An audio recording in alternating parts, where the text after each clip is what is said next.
Today, India delivered a decision that's going to burn Islamabad harder than a California wildfire. A decision so bold, so unexpected, that it has shaken the entire geopolitical narrative around Kashmir.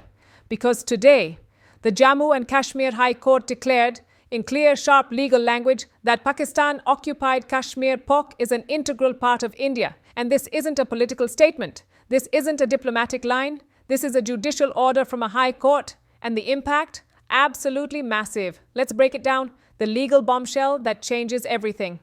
The Jammu and Kashmir High Court ruled POK is legally a part of India, specifically of the Union Territory of Ladakh. Therefore, any trade between India and POK is not international trade.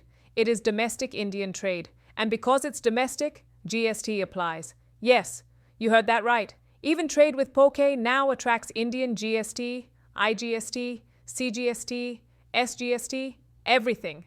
This single line, POK is part of India, trade is domestic, has redefined the official narrative. Why this is a geopolitical game changer? For decades, Pakistan claimed POK is a separate administrative zone. For decades, the world treated the region as disputed. But now, India's judiciary has formally asserted legal jurisdiction, not through a speech, not through a press conference, but through a binding court order.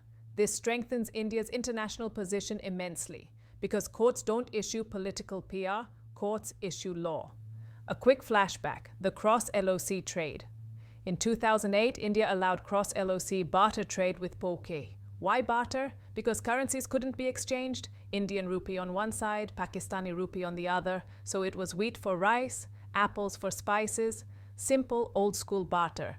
By 2010, this trade touched 40 crore rupees, around $5 million. But after the 2019 Pulwama terror attack, India suspended it for security reasons. Later, it restarted, but one issue remained unresolved. Should GST apply?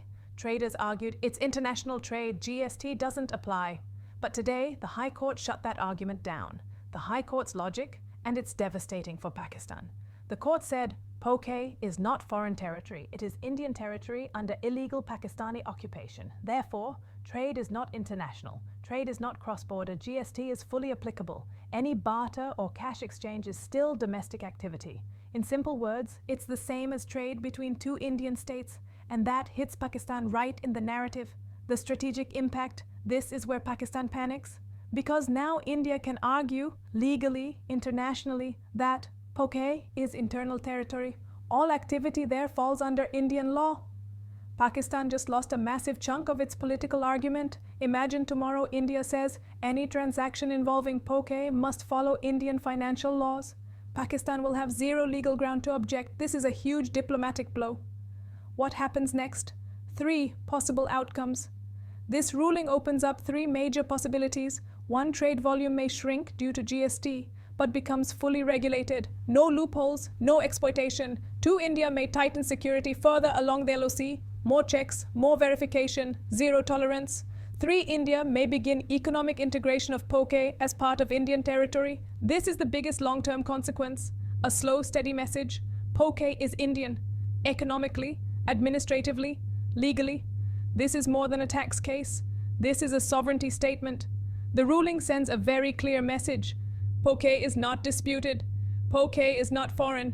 POK is India, legally, constitutionally, territorially. And when such a statement comes from a high court, it carries enormous weight in international diplomacy. Pakistan can shout, Pakistan can protest, Pakistan can file statements. But today's ruling is a legal knockout punch. International observers are already calling it one of the most significant legal developments in the Kashmir dispute in years. Because this isn't just taxation, this is territorial assertion backed by law. A judicial declaration that strengthens India's claim, weakens Pakistan's narrative, and sets the stage for a completely new phase in the POK discourse. India has drawn a line, not on a map, but in law, and that line is loud, clear, and impossible to ignore. What about Russia and China's no-limits partnership? Yes, Russia and China currently portray themselves as close partners, but the reality is more complicated. Russia knows that. China's aggressive rise, growing military ambition, territorial claims, expanding influence in Central Asia could someday threaten Russian interests. Supporting India and Mongolia gives Russia a balancing option. VCMC, mineral corridors, and Far East development help Russia diversify away from China's dominance. The result? A new geopolitical axis in Asia. India, Russia, and Mongolia are quietly constructing a mineral plus energy plus logistics network that stretches from Mongolia's mines through Russia's Far East to India's industrial hubs, all of it organized specifically to bypass China. This is exactly what China fears, a balancing coalition forming around it. This is not just a trade agreement. This is a strategic restructuring of Asia, a long-term plan to build secure supply chains, control critical minerals, reduce China's influence, strengthen India's position in East Asia, create a new geopolitical triangle with Russia and Mongolia. India is returning to an old principle, to balance a powerful adversary, ally with their strategic counterweights. This is modern geopolitics in action, and we are witnessing the birth of a powerful new Asian axis right above China. To truly understand why this India-Russia-Mongolia triangle is so important, we need to step back and examine what is happening across the broader Eurasian region. The world is entering a new era of resource geopolitics, where access to minerals, metals, logistics corridors, and manufacturing stability are now more important than oil was in the 20th century. Countries are no longer fighting for territory alone.